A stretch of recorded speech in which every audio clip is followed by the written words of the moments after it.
Le 22 janvier 2025 restera gravé dans l'histoire du football parisien. Ce soir-là, sous une pluie battante, le PSG a réalisé l'impensable. Battre Manchester City 4-2 après avoir été mené 2-0. Une première dans l'histoire du club en Ligue des Champions. Une équipe est peut-être née.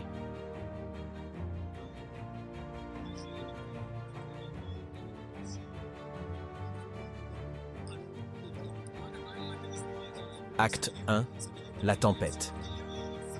Pendant les 50 premières minutes, les Parisiens étaient à genoux.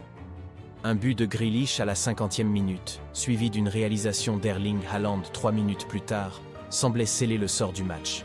Paris était à terre, et la malédiction de l'échec européen planait encore une fois au-dessus du club.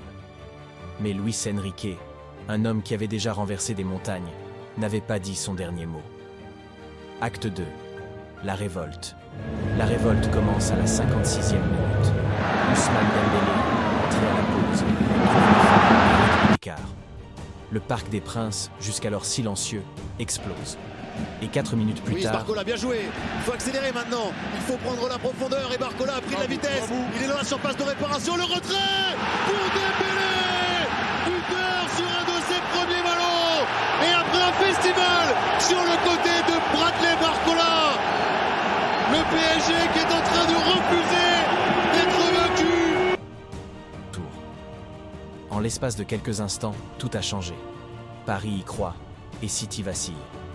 Puis, à la 78e minute, João Neves, auteur d'une prestation exceptionnelle, inscrit le 3e but. Le PSG prend l'avantage et montre un mental en acier. Acte 3. La consécration. Enfin, dans les arrêts de jeu, Gonzalo Ramos achève la mission. Paris s'impose 4-2.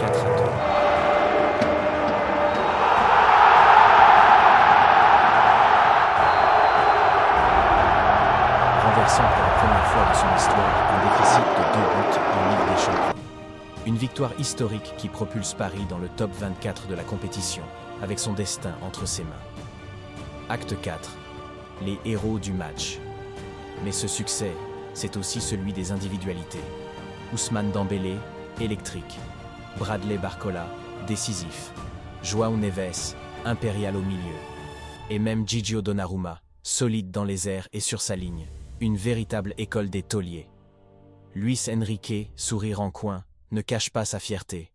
Priver la meilleure équipe du monde du ballon était notre objectif, explique-t-il. Pep Guardiola, lui, concède, ils étaient meilleurs. Pour le président Nasser, cette victoire est l'une des plus grandes émotions depuis son arrivée au club en 2011. Mais il reste prudent. L'équipe doit confirmer face à Stuttgart. Le PSG a montré qu'il pouvait rêver plus grand. Une équipe est peut-être née sous la pluie du Parc des Princes. Le futur s'annonce prometteur, mais une question demeure. Cette soirée était-elle un déclic ou un feu de paille? C'est